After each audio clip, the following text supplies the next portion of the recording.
If you remember, earlier in this chapter, we talked about how do we shift the origin on the t-axis. And in this video, we're going to learn how to shift the origin on the s-axis. Because remember, the Laplace transform takes a function whose independent variable is t, or time, and it's going to turn it into a function where the independent variable is s. So before we do that, I want to kind of introduce kind of some motivating factors for why we might be doing this. And you might be wondering, we found that the Laplace transform was a linear operator, and so this is really, really nice. It's just the Laplace transform of f plus the Laplace transform of g. And you might be curious, what is this? The Laplace transform of f times g. And the answer is a slightly similar answer, but it's a sad face instead of a happy face, because similar to integrals, because the Laplace transform is just an integral operator, similar to integrals, there's no nice product rule. Integrals, we have integration by parts. That's really only something that's nice under certain circumstances when we have the derivative of a function already in the integrand. And it turns out it's going to be very similar for the Laplace transform. Now, there is a very specific case. What function could we multiply? It's not for any arbitrary function f and g is not very nice. But can you think of a function that might actually be a nice thing that we can multiply it by? Remembering that the Laplace transform of y is going to be the integral from 0 to infinity of y of t times e to the negative st. Can you think of another function that might be okay to put into this mess? I can think of a few. Constant function would be pretty easy. Polynomials would be bad. Cosine might work if we made it a complex exponent. But an exponential function, right? If we put an exponential function into here, then really, that's one of the few functions that can do really nice things. So we can't really find the Laplace transform in an easy way of the product of two functions. But if one of those is an exponential function, we can do that. So let's do it. If we can, we do in this class. Let's look at an example. Find the Laplace transform of e to the at times f. And I have sad news for you. We don't have any super duper creative ways of doing this. But luckily, the problem doesn't really require super duper creative ways of solving this. It's just going to be more directly the integral from 0 to infinity of our function, which is f of t. I'm going to switch the order. E to the at times, like every Laplace transform, e to the negative st. And you can see what's going to happen here, I think. We don't have to worry about improper integrals because the right-hand side is very nice.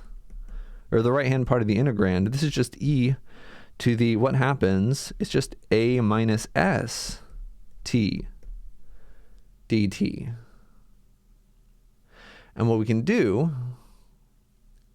is we have a shift.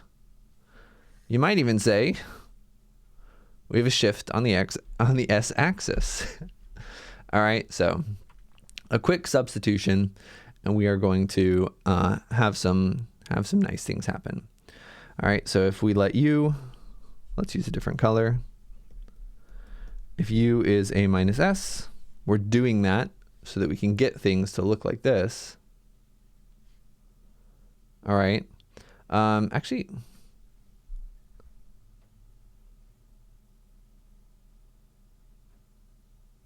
I don't think we necessarily need to do it this way.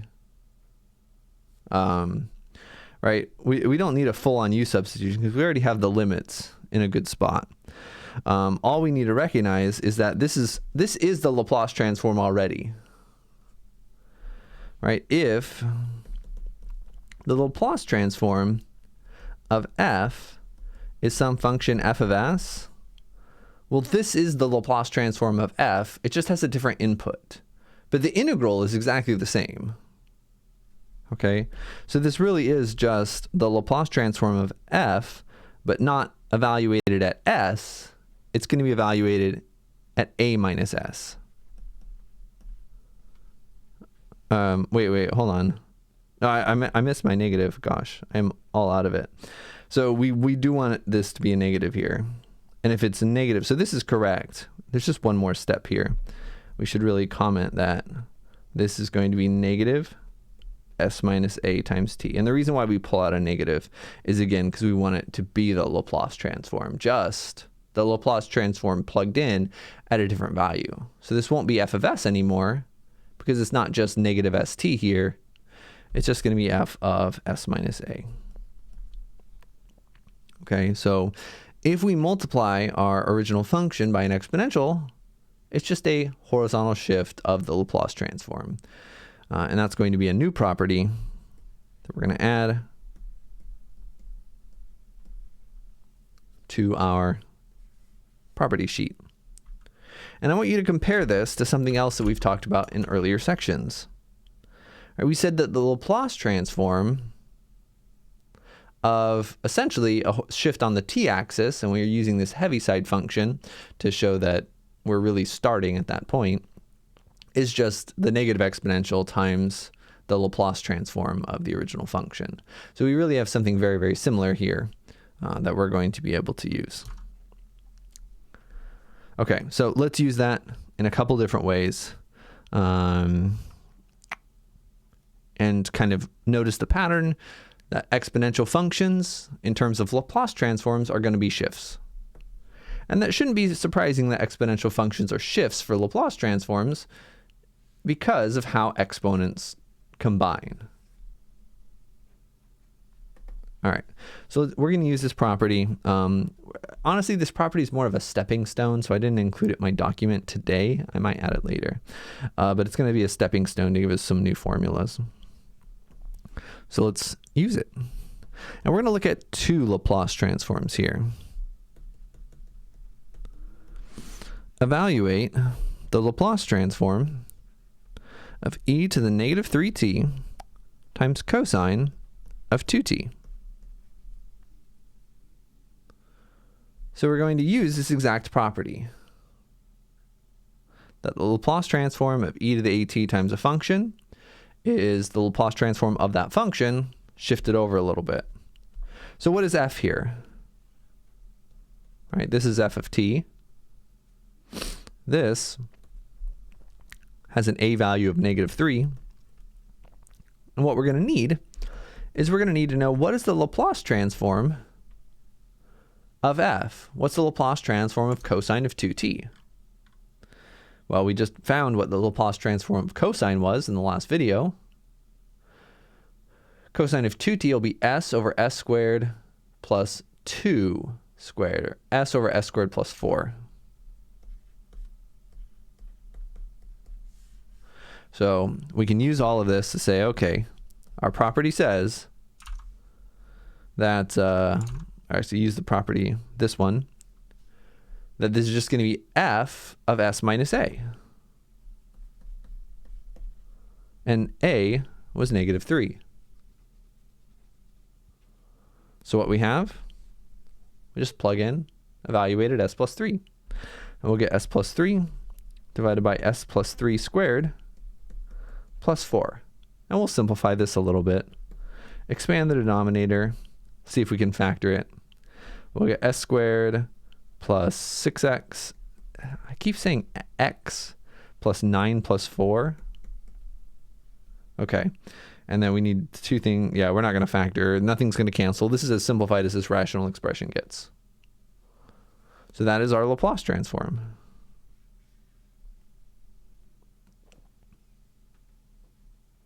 And again, we could do this more generically. There is a formula over here that you'll be able to use later. And you can see that this is exactly what we have for alpha is negative 3, right? Oh, it was cosine. I got scared. Right? We got s plus 3. Yep. Over s plus 3 squared plus omega squared. Yep. We got that. And then we simplified. All right. We will have access to that, so feel free to use those now. And the second part of this example, I want you to find the inverse Laplace transform of something very similar to this. 1 over s squared plus 2s plus 5. And the reason why I'm doing these next to each other is notice what happened in this step. Right, we foiled a perfect square and we simplified. Now, if this could be factored, it can't. But if this could be factored, we would just use partial fractions. And then once we had partial fractions, we'd get things like exponentials. But because it can't be factored, we can't use partial fractions. What we're going to do is we're going to go backwards and say, this looks like the answer that we just got. So how can we get a perfect square in the denominator? Because if we have a perfect square in the denominator, we can probably use one of these formulas that we know. All right, so I'm going to go off to the side really quickly and just work with this. We know, and again, reminder, it's very good practice to go off to the side to work through the messy algebra so you don't have to keep writing things down that you don't want to. We know that s squared plus 2s plus 5, we can write as a perfect square if we complete the square. So it'll be a perfect square if it's like this, right? Half of the middle term and then square it. This will be s plus 1 squared. But of course, these two things aren't equal. How do I make them equal? Oh, 5 is 1 plus 4. And now they're equal. And so this is just s plus 1 squared plus 4. And you could check your answer by simplifying this. You should get back to where you started. So this is the Laplace transform of 1 divided by s plus 1 squared plus 4. Now it looks more similar to what we had before. We're going to look at our formula sheet and see if this is kind of like going to integrals, right? We're going to see if we're close to something. Maybe we have to manipulate it a little bit more. Maybe we don't. Who knows? Let's see. Is this going to be similar to anything we have? Let's see. Do we have something like this? Almost. Right? What is a and omega here? A is going to be -1. And then omega, we need an omega squared, so omega has to be 2. But we're missing an omega in the top. Right? If there was an omega in the top, we would have the inverse Laplace transform of this is this thing on the left. But that's not a problem. We can get an omega on the top, no problem, right? We can put an omega on the top as long as we compensate. The Laplace transform is a linear operator, so this 2 can come outside and it would cancel. And now we have something really nice. We can use that formula. So we have 1/2 times the, typo, inverse Laplace transform of all of this. It's going to be e to the at sine of omega t. E to the at sine of omega t is our answer. And of course, if we really wanted to be good, we could double check our answer by taking the Laplace transform of this. Also, what was omega? Omega was 2. Great. So these are fun little problems to solve by themselves. They're kind of like integrals, they're little puzzles. You have all your pieces. And you just need to try to manipulate them to get what you want. But that can also be hard because there's no single one technique fits all. There's no algorithm to solve or to simplify these Laplace transforms and find these inverse Laplace transforms. So it's good to practice to try to find how they can appear and get that skills check. And then just as a reminder, these are not all Laplace transforms. These are just some common Laplace transforms. So there are more. These are the main ones that we're going to be using right here, though. And again, the point of practicing them is so we can use Laplace transforms to solve forced harmonic oscillators for discontinuous forcing functions. That's the bigger picture here. And again, they are useful for solving, or they can solve other with other differential equations with other forcing functions, but that's not really what we're going to focus on in this class because a lot of times that actually is more work, but we've been doing it to practice.